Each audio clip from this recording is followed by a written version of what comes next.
Merci de votre fidélité au programme de Gangan TV. C'est un plaisir une fois encore pour moi de vous retrouver dans cet autre numéro de Café Débat, l'émission, comme vous le savez, qui donne la parole à ceux qui veulent la prendre en vue d'impacter l'opinion. Le sujet justement depuis le début de semaine qui se trouve sur toutes les lèvres, c'est bien entendu ce retour de la Guinée dans l'impasse politique et sociale, la crise et la tension qui est de plus en plus aiguë. Vous le savez, c'est bien entendu le mot d'ordre d'appel à manifester du FNDC, finalement qui a été répondu par bien de Guinéens et qui malheureusement a donné au bout de 72 heures une statistique assez alarmante de 10 morts au moins et plusieurs blessés par balle, mais aussi des dégâts matériels très importants et bien entendu des déclarations ci et là au dialogue, à l'apaisement qui se font entendre, mais malheureusement on ne sent pas de retour venant du pouvoir pour donc surpasser cette crise. Une fois encore, on donne la parole aux acteurs politiques pour qu'ils donnent leur opinion, leur position sur cette situation. C'est pour cela que nous avons comme invité aujourd'hui M. Baouri. Il est le président de l'Union pour la démocratie et le développement, l'UDD, qui donc va porter son regard sur cette crise, ce qu'il en pense évidemment. Vous le savez, je parlais de statistiques pendant que l'FNDC annonce 10 morts. D'un côté, le président Alpha Condé en mode banquet avec son invité de Djibouti, le président djiboutien qui a donc été reçu par Alpha Condé hier. Quel regard porter sur tout ça? On va en parler tout de suite avec M. Baouri qui nous reçoit ici chez lui. M. Ba, merci de nous recevoir ici une fois encore. C'est un plaisir de vous recevoir et vous serez toujours la bienvenue. Merci surtout de la disponibilité. Je rappelle que vous êtes depuis un certain temps président de l'Union pour la démocratie et le développement, ce qui signifie que vous n'êtes plus de l'UFDG et que vous avez arrêté la bataille judiciaire qui vous opposait à ce parti. De cela, nous allons en parler tout à l'heure pour savoir désormais dans quel contexte vous êtes venu à la tête de ce parti et quelle est donc la vision que vous porterez désormais pour ce parti-là. Mais avant, parlons de la crise du moment. Je disais tout à l'heure que depuis lundi, les gens sont dans la rue ici à Conakry, à l'intérieur du pays. Aujourd'hui, on dénombre au moins 10 morts. Mais hier seulement, vous avez vu le président de la République qui, lui, était presque en ambiance, on peut dire comme ça, puisque qui parle de banquet parle d'ambiance détendue, pendant que de l'autre côté, on pleure 10 morts. C'est vraiment, selon beaucoup d'observateurs, la pire des images aussi qu'on pouvait attendre en termes de compassion ou de non-compassion de nos autorités au plus haut niveau, notamment le président de la République. Qu'est-ce que vous en dites? Vous savez, la première responsabilité du président de la République, c'est d'assurer la sécurité de tous les citoyens guinéens, de les protéger, de garantir le maintien de l'ordre constitutionnel et puis de s'assurer de la cohésion à l'intérieur du pays. Malheureusement, c'est devenu une habitude. Depuis très longtemps, notre pays évolue de manière épisodique par des spasmes de violence et de crises politiques qui enregistrent très souvent des dizaines de morts. On aurait pensé qu'on aurait pu finir depuis très longtemps avec cette mentalité et ces comportements. Mais jusqu'à présent, nous sommes toujours dans ce contexte où n'importe quelle manifestation peut engendrer des violences et des morts. On va parler tout à l'heure de ces morts, de ces violences, même du mot d'ordre que certains, je veux dire, critiquent négativement du FNDC. Mais je parle de l'image d'hier d'abord, parce que beaucoup voient très mal ça. C'est-à-dire qu'on parle de 10 individus, 10 Guinéens qui sont abattus de façon abominable quand vous regardez les images. Mais de l'autre côté, vous avez le président de la République, au lieu de compatir, reçoit un homologue et je sais pas, organise un banquet où ça va rire, où ça va chanter, peut-être danser. C'est cette image-là hier. Est-ce que vous trouvez ça mal ou c'est naturel selon vous? Bon, vous savez, il y a un protocole des visites des chefs d'État. Bon, ce protocole, dans un contexte normal, peut s'expliquer, mais dans un contexte où des morts sont enregistrés, aurait pu être revu avec moins de faste, avec beaucoup plus de retenue, et également que ce soit l'occasion au président de la République de présenter ses condoléances. Et d'observer peut-être une minute de silence. Bien entendu, pour saluer la mémoire de toutes les victimes suite à ces événements tragiques. Ça n'a pas été fait, donc c'est mal. Vous savez, peut-être qu'il se rattrapera. Bien, ça renvoie déjà une mauvaise image.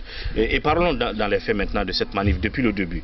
Vous avez vu comment le mot d'ordre a été lancé, et déjà au lendemain de l'annonce des manifs par le FNDC, et on a arrêté déjà les meneurs.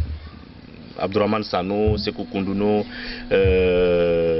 et bien d'autres jeunes autour d'eux qui ont fait face à la justice. D'ailleurs, hier, vous déjà, au début, comment vous avez vu les choses venir, parce que de l'autre côté, vous avez vu un Bourema Condé qui est sorti, qui disait que c'était un appel à l'insurrection, voire même des actes subversifs qui peuvent nous amener à penser à une sorte de coup d'État, de changement de régime. Et du coup, on les a arrêtés et personne n'a voulu qu'il y ait de la négociation jusqu'à ce que les gens sont descendus dans la rue lundi. Vous savez, dans ce pays, il y a beaucoup de choses qui ne se justifient pas et qui ne s'expliquent pas.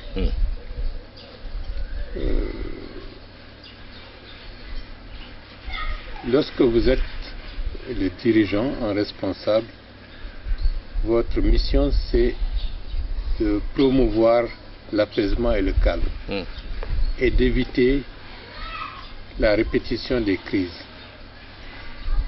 Mais dans le contexte de notre pays, très souvent c'est ceux qui sont au pouvoir qui semblent être prompts à mettre de l'huile dans le feu pour que la situation se détériore.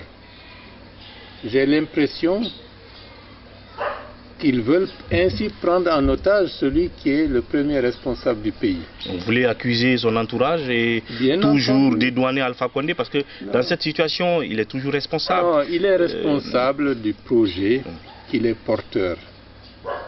Changer la Constitution n'est pas possible dans l'état de notre droit et de notre réalité d'aujourd'hui. Donc vouloir le faire en dépit de tout ce qui a été dit pour les amener à ne pas s'engager dans cette voie, là c'est une faute grave parce qu'ils étaient prévenus. Parce que vous avez vu Alpha Condé lui-même, c'est-à-dire que juste après le début des manifestations, on a sorti une vidéo de lui où il est encore en train de défendre l'idée que la Guinée soit dotée d'une nouvelle constitution, qu'on change de constitution. Déjà, il faut que les gens se rendent compte d'une chose. Un changement constitutionnel, dans le contexte actuel en Guinée, sera considéré comme un coup d'État par l'Union africaine au regard de sa charte. Et la Guinée court le risque, en allant dans cette direction, à se faire sanctionner par l'Union africaine et que les promoteurs seront individuellement également sanctionnés. Ça, c'est au niveau de l'Union africaine. Au niveau de la CEDEAO, les directives sont claires. Ils ne peuvent pas cautionner dans l'espace CEDEAO une violation de la Constitution en vue d'empiéter ou d'empêcher une alternance démocratique normale. Cela veut dire qu'il y a dans le contexte régional et dans le contexte continental une opposition à ce que les dirigeants guinéens actuels veulent. Sans compter également nos partenaires les plus importants sur le plan économique que sont l'Union européenne, la France et les États-Unis. Donc, ceux qui veulent qu'il y ait la paix et la stabilité et qui aiment la Guinée et les Guinéens ne peuvent pas soutenir des projets qui risquent de mettre le pays dans une situation extrêmement difficile au risque de mettre en cause sa stabilité et sa cohésion. Bien. Donc ça, c'est de la responsabilité du président de la République. Bien entendu, à côté, vous avez toujours des faucons qui vont avoir tendance, comme ils l'avaient fait avec le général Lansana Conté, ils vont continuer à le faire avec le président Alpha Condé. Mais il faudrait que celui qui a la responsabilité, parce que tout dépend de lui, c'est en son nom que certains agissent, doit faire preuve de retenue, de calme et de responsabilité pour éviter d'embraser le pays. Et comme je l'ai dit tout à l'heure, le mot d'ordre était tellement fort que certains pensaient que le FNDC a péché un peu dans la forme de l'annonce de ces manifestations. Est-ce que vous avez le même sentiment? À ce niveau-là, j'ai été très clair. Vous savez que nous sommes tous, d'une manière ou d'une autre, dans la mouvance pour empêcher la modification ou le changement de la Constitution. Mais entre nous, il y a des démarches différentes. Par exemple, nous, y compris l'UDD et d'autres partis, nous avons préféré répondre à la consultation que le président de la République avait instruit à son Premier ministre d'organiser. Et ça a été une occasion de dire à haute intelligible voix notre opposition à un changement constitutionnel et par conséquent un troisième mandat. Et nous leur avions indiqué les dangers que le pays court en allant dans ce sens. Bien. Ça, c'est un. Et c'est cette nouvelle plateforme, le Cercle des acteurs pour la République, ce sont les partis qui se sont retrouvés dans cette direction. Le président devrait se prononcer officiellement, comme il l'avait dit, à la nation en s'adressant de la manière la plus symbolique et la plus solennelle pour dire ce qu'il pense suite à la consultation qui a été organisée. Il ne l'a pas encore fait dans les formes républicaines requises. Solennellement et tout. Bien. Donc, nous avions pensé qu'il fallait attendre qu'il le fasse. Et à ce moment-là, le peuple prendrait ses responsabilités. Mais les autres ont tenu compte d'un certain nombre de faits pour dire que, écoutez, les dés sont déjà lancés, il ne faut plus attendre. C'est-à-dire qu'ils ont entendu Alpha Condé dire aux États-Unis, à ses militants, préparez-vous pour qu'on aille au référendum. Et puis il lance un processus électoral vers les législatives qui, selon de façon, va bâcler tout le processus et bien d'autres aspects. Donc ils les ont amenés finalement à lancer ce mot d'ordre. Maintenant, allons dans les faits. C'est-à-dire que depuis lundi. Par rapport à ça, il faut qu'on soit clair. D'abord, ils avaient rejeté l'idée d'aller à la consultation pour dire leurs propositions et leur position par rapport à la question autour de la Constitution au niveau du Premier ministre. Et ils ont lancé ce mot d'ordre. Je dois dire que dans un processus politique, dans une question qui concerne l'ensemble de la communauté nationale. Parce que la question de la Constitution, ce n'est pas une question entre opposition et mouvance, c'est l'ensemble de la communauté nationale qui est impliquée. Donc c'est une question citoyenne. Quand vous avez également le soutien de l'ensemble de la communauté internationale par rapport à la nécessité absolue de ne pas changer la Constitution et de maintenir l'ordre constitutionnel. Vous avez le soutien également de la population à travers des leaders religieux, à travers des notabilités de premier plan à l'intérieur du pays. Vous devez agir avec sérénité, ne pas se précipiter, parce que, en définitive, lorsque la question sera officiellement et solennellement posée, le peuple dira son mot et réagira en conséquence. Donc c'était précipité en fait. Nous avons dit que c'était précipité et contre-productif. J'espère que malgré les morts, malgré la situation actuelle, nous aurons la capacité de maintenir la flamme pour que certains ne profitent pas de cette situation avec les intimidations, avec les morts, pour faire croire qu'ils ont la possibilité de faire ce que bon leur semble en violant les normes constitutionnelles. Justement, de la Guinée. Quoique que ça ait été précipité, notamment la stratégie du FNDC, nous sommes dans le rapport de force depuis lundi.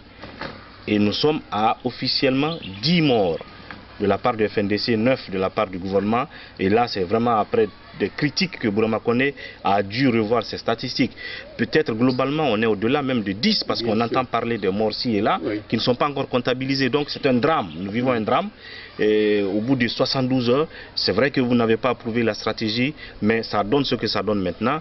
Le rapport de force qui nous donne 10 morts sous la main, des exécutions dans les quartiers. On a eu des images où des forces de l'ordre rentrent dans les concessions, renversent les marmites, s'attaquent aux gens. Un jeune qui a reçu des balles dans la tête alors qu'il sortait d'une toilette. Qu'est-ce que vous pensez de ça? Non, déjà je vous dis, dans ce pays, il y a des clans qui se partagent les bords politiques et qui veulent qu'il y ait le feu en Guinée. C'est pour cela les hommes et les femmes de bonne volonté, quel que soit leur positionnement par rapport à la question autour de la question, ils doivent faire preuve de retenue et de calme pour ne pas que notre pays s'embrase. Ça, c'est la première des choses. La deuxième des choses, lorsque vous voyez des gens, certains clans ou certaines forces agir de cette manière, ils veulent déplacer le problème. Une violence aveugle n'a pour objet que de créer d'autres problèmes pour faire passer le problème principal comme étant un sous-problème. Et c'est à ce niveau-là qu'il faut prendre garde et que les hommes et les femmes et les autorités morales de ce pays doivent veiller à ce qu'il n'y ait pas de dérapage au risque de créer, disons, des situations irréversibles. Et quoi qu'il en soit, il y a des manœuvres souterraines. C'est-à-dire? Il y a des gens qui estiment qu'ils ne peuvent prospérer que lorsqu'il y aura le vacarme, lorsqu'il y aura la violence, lorsqu'il y aura la violence. Dès que les choses se normalisent, que ce soit le débat politique, que ce soit l'argumentation qui prévaut sur le reste, à ce moment-là, ils se rendent compte qu'ils sont démunis et ils veulent maintenir la situation de la Guinée telle qu'elle a toujours été. Et alors comment vous comprenez que le chef d'état-major général des armées dise qu'on rappelle les militaires dans les camps pour qu'ils ne soient pas confondus aux militants, je veux dire aux manifestants, de sorte de ne pas utiliser les armes, et que la direction générale de la police aussi dise aux agents de police de ne pas utiliser les armes de guerre, mais malgré tout ça, qu'on ait des morts par balles réelles au nombre de 10. C'est une raison de plus. Par rapport à cette situation, ceux qui sont en situation de responsabilité doivent réagir. C'est-à-dire le ministre chargé de la sécurité ne peut pas aujourd'hui s'asseoir et faire comme si rien n'a été fait. Ce sont des forces qui relèvent de sa responsabilité, qui sont indiquées comme étant les auteurs de ces faits. Sa responsabilité en tant que ministre chargé de la sécurité, c'est de prendre les mesures pour sanctionner ce fait. S'il ne le fait pas, cela veut dire qu'il cautionne de fait des violations des droits des citoyens guinéens par des éléments habillés. Et que dire de Bourama Koné, le ministre de l'administration du territoire, qui dans un premier temps a minimisé les statistiques macabres? Ils ont l'habitude de faire ça. Ils ont l'habitude de faire ça depuis très longtemps. On ne peut pas recycler les gens qui ont été de tous les régimes et qui ont été également indexés comme étant responsables de beaucoup de violences aujourd'hui et par le passé. Les militants du RPG le savent. Bien, en parlant de Bourama Koné.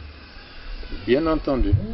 Alors, et puis, je crois qu'au soir du premier jour des manifs, déjà le lundi, on a un communiqué qui est présenté à l'opinion nationale, sorti de la présidence de la République, même si l'esprit de ce communiqué a été tout de suite rejeté par certains cadres du parti au pouvoir. Ce communiqué, donc, il disait que le président de la République s'est entretenu avec ses proches et donc est revenu sur un certain nombre de choses comme la reprise du dialogue, la réouverture des activités du comité de suivi des accords, et il a parlé de ce communiqué de la facilitation de l'exercice de la liberté de manifester, ce qui veut dire qu'il faut donc lever la suspension des manifestations. Et puis au bout de tout, on a appris que le président donc a tendu la main notamment à Cellou Dalein Diallo et Sidia, peut-être à vous autres, de venir dialoguer, main tendue qui tout de suite aussi a été rejetée. Qu'est-ce que vous pensez déjà de l'esprit de ce communiqué qui vient après que la manifestation ait déjà commencé au soir de la première journée? Bon, vous savez, il y a une habitude qui a été instaurée ces dernières années. Au lieu de privilégier d'abord la discussion autour de la table, le dialogue, une libre concertation pour envisager de régler les problèmes autour de la table, non, la première des choses a toujours été de mettre en avant des manifestations, qu'on enregistre des morts. Ensuite, il y a un communiqué qui dit on est prêt à dialoguer, allons au dialogue. En définitive, il y a un accord politique qui est fait de telle sorte que la loi est mise de côté pour satisfaire des intérêts de certains clans qui sont en train de prendre le pays en otage. Je pense qu'il y a eu des choses de ce genre qui ont prévalu, mais là, c'est la situation et les morts de trop qui font que ce qui a prévalu hier risque de ne pas pouvoir être accepté aujourd'hui. Et comme vous l'avez constaté, une partie de la direction du RPG a désavoué le communiqué de la présidence de la République. Depuis que le président Alpha Condé est au pouvoir, c'est la première fois que ce genre de choses se fassent au vu et au su de tout le monde. Cela veut dire que progressivement, les institutions sont en train de s'affranchir ou disons qu'Alpha Condé est en train de s'affranchir d'une certaine pression de sa base politique. La perte d'autorité est en train petit à petit de s'installer. Ah, la perte d'autorité. Et c'est comme ça que la déstabilisation et la contestation interne peut amener des bouleversements qui remettent en cause la stabilité du pays.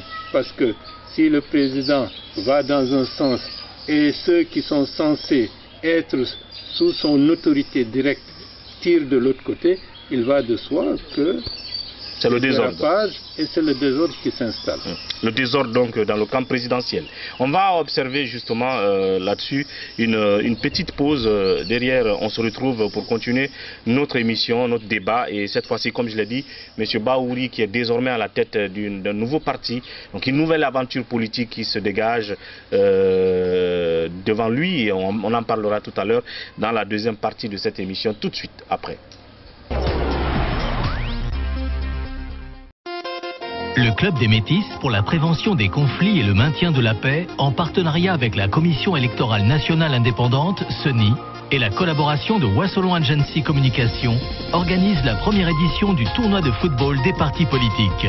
Pour promouvoir le fair play politique en vue d'instaurer un climat de non-violence dans la pratique de la politique en Guinée, 16 partis politiques se donnent rendez-vous autour du cuir rond. Quel parti politique remportera cette première édition du tournoi de football des partis politiques? Rendez-vous en septembre 2019. Institution républicaine et non gouvernementale, associez votre image à cet événement inédit.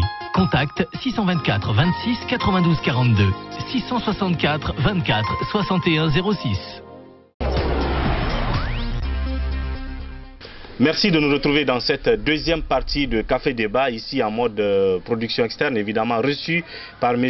Bahouri, président de l'UDD, l'Union pour la démocratie et le développement, un parti qui a donc désormais reçu M. Ba comme son président, dont on va parler tout à l'heure. Mais d'ici là, restons un tout petit peu sur la crise du moment, qui déjà a fait un drame de 10 morts.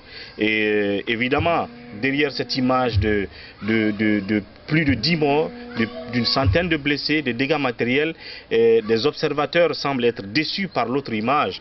Et juste hier, donnant notamment ou mettant sur scène le président Alpha Condé qui reçoit un hôte et qui organise un banquet pendant qu'on pleure la disparition d'une dizaine de personnes. Comment concevoir cela? Évidemment, en tout cas, les critiques fusent dans l'opinion et qui rejettent cette façon de faire du président de la République. Maintenant, on va toujours rester sur cette manif du FNDC. Je parlais de l'arrestation d'un certain nombre de meneurs et du fait que le président, d'une façon ou d'une autre, à travers ce communiqué, affiche aussi sa prédisposition à dialoguer et à revenir sur certaines décisions, notamment la suspension des manifestations et puis la réouverture du cadre de dialogue, ainsi de suite. Mais pendant ce temps, il y a des conditionnalités. Alors, les autres pensent qu'il faut d'abord qu'on libère ceux qui ont été arrêtés, et que le président justement fasse une adresse à la nation pour notamment exprimer son attachement à cette valeur démocratique qui est l'alternance. Si ceux-là sont faits, les gens peuvent donc se prêter au dialogue. Supposons que vous-même vous soyez sollicité pour ce même dialogue. Est-ce que vous opposerez les mêmes conditions au président à la phase actuelle de la crise? C'est-à-dire qu'il faut libérer les SANU d'abord, et puis qu'il faut qu'il se dresse devant la nation pour dire si ça. À cela, j'ajoute aussi la sortie du professeur Abdoulaye Bathily, qui est ancien conseiller spécial de l'ONU à Madagascar, et donc qui lui a envoyé un écrit dans lequel d'ailleurs, en conclusion, lui aussi lui demande de renoncer à cette velléité d'aller au changement constitutionnel. Bon, je pense qu'il faut commencer par le commencement. Il faut créer les conditions déjà d'apaisement. Les morts sont des morts de trop. On n'avait pas besoin d'enregistrer des morts dans les circonstances actuelles par rapport au débat autour de la Constitution. Les choses sont très claires. Juridiquement, politiquement, nos intérêts internes et nos intérêts stratégiques ne peuvent pas être défendus dans le cadre d'une volonté coûte que coûte de changer la Constitution pour briguer un troisième mandat. Aller dans cette direction, c'est mettre le pays dans l'impasse. De ce point de vue, le professeur Abdoulaye Bathily, qui est un grand ami du président Alpha Condé depuis très longtemps, ils ont milité dans la durée, ils se connaissent depuis très longtemps, lui a apporté des conseils idoines pour renoncer, pour aller dans le sens d'un mandat qui va couronner un processus politique et un profil politique qui peut être valorisé à condition de ne pas empiéter sur l'indispensable nécessité d'organiser une alternance démocratique. Ça, c'est extrêmement important. Les Nations Unies se sont exprimées, la RADDHO, les Nations Unies, la communauté internationale, l'ensemble de la communauté internationale, la RADDHO et beaucoup d'amis très proches du président de la République lui ont indiqué que le meilleur chemin, c'est de respecter l'alternance démocratique et de couronner sa carrière politique en permettant à la Guinée de s'arrimer de manière durable dans la voie de la démocratisation. Bien, il n'est pas encore tard de le faire. Il n'est pas encore tard de le faire. C'est raison de plus, on attend avec intérêt les déclarations solennelles que le président prononcera à l'issue de la consultation, comme il a rappelé ces derniers jours. Maintenant, au niveau d'un second plan, ça relève beaucoup plus de la position directe des ministres concernés, ceux de la justice, ceux de la sécurité et ceux de l'administration du territoire, de montrer des phases d'apaisement, y compris le Premier ministre, de montrer une volonté d'apaisement en libérant les personnes détenues. En levant la suspension de la manifestation. Non, ce qui est le plus important, c'est la libération des détenus, la reconnaissance du nombre de personnes décédées et la présentation des condoléances en bonne et due forme aux familles éplorées. Je pense que cela va contribuer à donner un signal d'apaisement, tout en permettant au président de la République, en ce qui le concerne, d'annoncer au pays sa position et que nous espérons que cette position soit celle qui est conforme à l'intérêt de la Guinée, c'est-à-dire d'abandonner ce projet de changement constitutionnel. On espère qu'il en sera ainsi, mais toujours est-il que pour l'instant, ceux-là qui ont été arrêtés, les meneurs du Front National de Défense de la Constitution, sont encore en prison. Ils ont fait face à la justice hier et donc leur procès est renvoyé encore à demain, vendredi. On verra bien à la suite, est-ce qu'ils seront relaxés ou tout simplement emprisonnés davantage. Pour l'instant, le ministre Bourema Condé n'a pas officiellement levé la suspension des manifestations, malgré qu'il ait dit que cela n'a pas été suspendu. Entre-temps, on a sorti un acte qui le contredisait tout simplement, et le faisant passer pour tout simplement un menteur au regard de certains observateurs. C'est pas moi qui le dis. Maintenant, on verra ce qui va se passer dans les heures à venir. D'ici là, parlons de vous et de votre parti politique, Monsieur Bahouri. Entre-temps, vous avez changé de combat. Vous avez abandonné votre lutte de réintégrer l'UFDG et d'opérer, comme vous l'avez dit, un changement de leadership au sein de ce parti. Et vous avez été finalement pris par un autre parti, c'est l'UDD.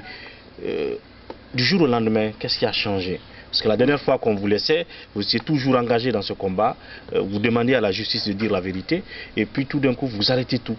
Qu'est-ce qui s'est passé entre-temps? Vous savez, la justice m'a redonné raison.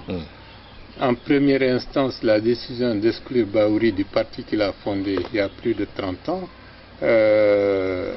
en première instance, a été confirmée. L'autre parti a interjeté appel et la cour d'appel s'est retrouvée le 25 juin dernier et a reconfirmé la décision du tribunal de première instance pour dire que la décision d'exclure Bahouri de l'UFDG n'est pas statutaire et ne correspond pas aux règles qui sont indiquées au niveau de ce parti. Donc, 2 fois, la justice m'a donné raison. J'ai tendu la main en proposant à l'autre parti que nous nous retrouvions autour de la table pour trouver les voies et moyens de résoudre la crise au sein de ce parti. Ils ont rejeté la main tendue et à partir de ce moment-là, j'ai pris la décision, qui est difficile, de renoncer au parti que j'ai créé avec d'autres il y a plus de 30 ans, pour lequel une bonne partie de ma vie y a été consacrée. Mais je sais également que j'ai autre chose à faire que de passer mon temps à me quereller pour un appareil. C'est la raison pour laquelle j'ai tourné définitivement la page et avec des amis comme André Abalamou et d'autres, nous nous sommes attelés à créer les voies et moyens pour nous retrouver dans le cadre d'un parti légalisé et qui a été créé depuis 2011, et nous avons eu le bonheur de nous retrouver avec les gens bien aimés Abba et sur lesquels nous avons eu des convergences pour permettre à Bahouri d'être le président de l'Union pour la démocratie et le développement. Et dans ce cadre, nous avons l'ambition de rassembler les fils et les filles de la Guinée, de toutes les régions et de toutes les ethnies, en vue de promouvoir une autre façon de faire la politique dans ce pays. Et c'est dans cette direction que nous sommes en train de créer les bases pour être présents pour les prochaines législatives et envisager notre présence de manière beaucoup plus certaine pour les prochaines présidentielles. Votre ambition, c'était quand même de réintégrer ce parti, comme vous l'avez dit, que vous avez créé depuis 30 ans, auquel vous avez consacré une bonne partie de votre vie, de votre dynamisme politique, et tout et tout. Et donc, l'envergure de ce parti dont vous vouliez prendre les rênes, est plus grande maintenant que le nouveau parti que vous prenez. Qu'est-ce qu'on peut connaître de ce parti, de l'UDD, en termes d'assises politiques? Est-ce que c'est la même chose que l'UFDG? Ou est-ce que vous pensez que ça peut tout de même vous permettre de débaucher des gens dans l'UFDG? Parce que vous disiez que vous aviez des gens tapis dans l'ombre dans l'UFDG qui pensent la même chose que vous, même si ils ne se font pas voir. Est-ce que ceux-là vont vous rejoindre à l'UDD, ou est-ce que c'est un parti qui va se chercher comme tout nouveau parti politique, installer ses bases, ainsi de suite, avant de grandir? Non, nous avons déjà beaucoup de personnalités. Nous avons des personnes. Par exemple, M. Andrea Balamou revient de Zérékoré, où il a déjà installé des bureaux, aussi bien dans son village, Baya, que dans Zérékoré Centre. Il y a de bonnes dispositions au niveau de l'opinion, de manière générale. J'ai eu le privilège de rencontrer des personnalités de tous les horizons qui expriment le souhait et le désir de s'impliquer désormais en politique avec l'UDD, et ça aussi c'est un réconfort. Et dans les rangs de nos bases à l'intérieur du pays et à l'extérieur, les arrivées massives sont en train d'être préparées. Je pense que dans les prochaines semaines, vous aurez une certaine idée de ce que représente effectivement l'UDD, qui ne concerne pas seulement des anciens de tel parti où j'ai appartenu, mais qui concerne une autre dynamique, qui concerne une autre partie de l'opinion nationale, qui a été déçue par la manière dont la politique a été faite jusqu'à présent, et qui estime, avec l'UDD, il y a des bases sur lesquelles ils peuvent espérer que nous pouvons envisager une politique autrement pour la stabilité de la Guinée, pour la paix, pour des politiques beaucoup plus tournées vers les populations elles-mêmes que vers le nombrilisme de quelques leaders politiques. Ce parti existe depuis quand, légalement, ou est-ce que... Il existe depuis 2012, il a été créé en 2011. D'accord. Et donc vous avez trouvé que le parti a déjà une certaine base à l'intérieur du pays, ou est-ce qu'il était inexistant? Il avait une existence relative, mais ce qui est le plus important, c'est partir sur des bases nouvelles pour créer, dans un contexte nouveau, une autre façon de concevoir la politique et de la faire dans ce pays qui a été fortement éprouvé par les errements et par le nombrilisme de certains dirigeants. En termes de démarche, est-ce que pour l'instant c'est de façon provisoire que vous êtes désigné comme président? Est-ce que vous arriverez à un congrès à venir? Oui, parce qu'il faut bien respecter les normes en la matière. L'autre chose, est-ce que vous avez déjà l'ambition d'aller vers ces élections qui arrivent là, c'est-à-dire ces élections législatives? Et de ce point de vue, est-ce que vous avez les mêmes avis que les autres de l'opposition républicaine sur ces élections, qui pensent que la date donnée par Kébé est non tenable, et que c'est d'ailleurs un calendrier d'Alpha Condé? Ces deux questions. Bon, par rapport déjà à la date, il y a une question objective. Il y a un audit qui a été fait par les experts de l'Organisation internationale de la francophonie et par l'Union africaine. Il est important d'avoir une idée exacte sur le rapport d'audit.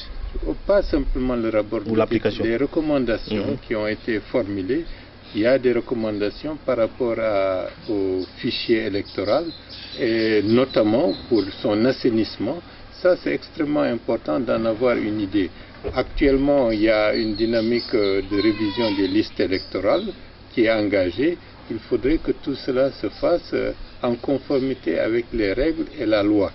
La date du 28 décembre n'a pas recueilli le consensus interne au niveau des commissaires de la CENI, et je pense que avant d'organiser une élection, il faut que la CENI en son sein soit unanime sur une faisabilité certaine et concertée des élections législatives pour crédibiliser les décisions et ce que la CENI fera par la suite. C'est une règle de prudence pour que les acteurs s'accordent sur la date qui devrait être retenue pour ne pas précipiter une élection majeure et se retrouver devant des crises encore beaucoup plus importantes. Est-ce que l'UDD ira à ces élections? L'UDD ira aux élections législatives avec l'aide de Dieu. Et vous serez candidat? Bien entendu. Alors oui, je disais tout à l'heure votre mode de désignation. Est-ce que vous irez vers un congrès? Non, le congrès est une nécessité institutionnelle parce qu'il faudrait mettre en forme une volonté d'installer une réelle gouvernance démocratique à l'intérieur de nos structures politiques et à l'intérieur de l'UDD. Nous avons une volonté d'assainir la façon de faire avec le respect des normes démocratiques, avec une gouvernance qui sera transparente et qui permettra, disons, aux militants de se compter avec une bonne visibilité et avec une bonne organisation pour nous permettre d'avoir un fichier réel de ceux et de celles qui vont militer dans les rangs de l'UDD. Donc, nous avons une volonté vraiment de faire émerger à travers l'UDD deuxième génération de partis politiques dans ce pays. Alors, qu'est-ce que je vais dire pour finir? Je le disais tantôt, vous aviez dit à un moment que vous aviez des gens qui sont fidèles à votre démarche, à votre vision, qui étaient tapis dans l'ombre dans l'UFDG pendant que vous étiez dans la bataille judiciaire. Est-ce que ceux-là vous ont déjà rejoint, ont déjà quitté l'UFDG? Certains sont en train de se préparer, d'autres ont déjà rejoint les bases. Mais ceux qui avaient des titres et des responsabilités formuleront de la manière la plus officielle leur démission et avant d'intégrer les bases de l'UDD. J'ai l'impression que vous lorgnez déjà sur peut-être celui-là qui a démissionné la dernière fois parce qu'il n'a pas été choisi pour être député ou je sais pas, candidat quelque part. Et puis pour terminer, l'UDD est parti, enfin, a intégré le CAR. Et puis vous avez par exemple Seloudan qui pense que le CAR est en route pour le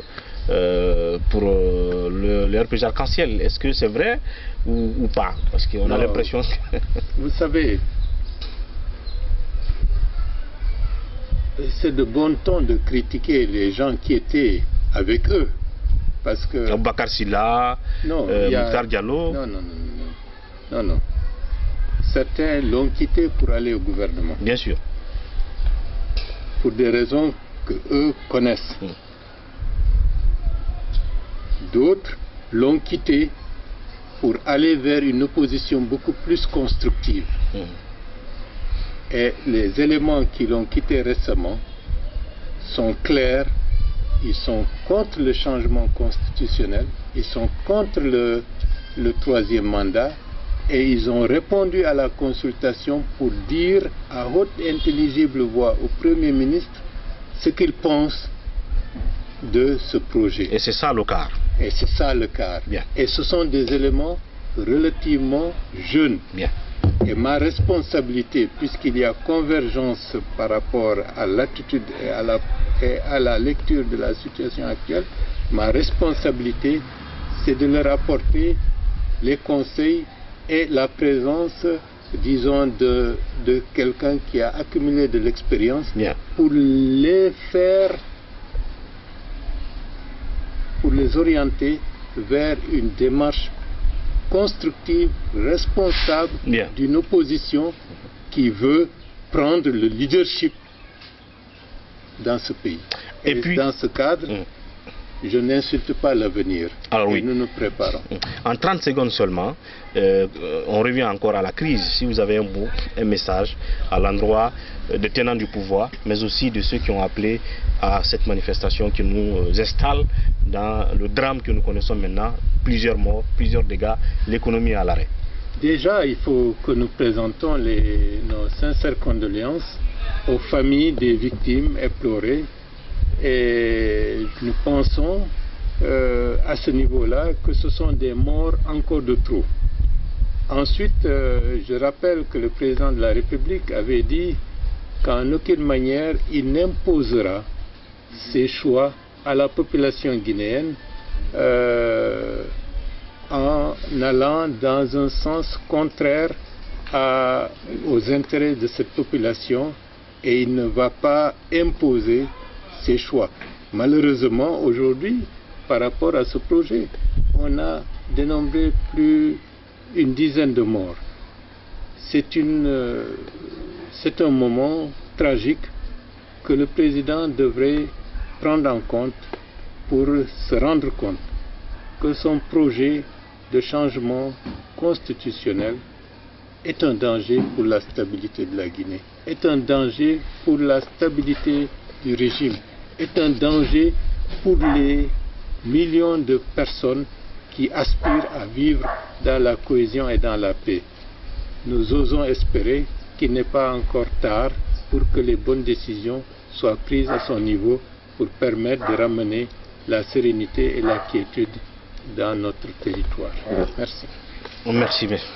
Encore une fois, comme j'ai l'habitude de le dire, est-ce que la sagesse qui requiert donc la fonction de chef de l'État interpellera le professeur Alpha Condé en vue qu'il choisisse le chemin qui le mette au-dessus de toutes ces adversités afin qu'on ne vienne pas à une situation incontrôlable. On verra bien ce qui va advenir dans les jours à venir. Merci M. Ba de nous avoir reçus. Merci. À très bientôt. Merci beaucoup. À vous, merci de votre attention et puis à demain pour un autre numéro. D'ici là, prenez soin de vous et au revoir.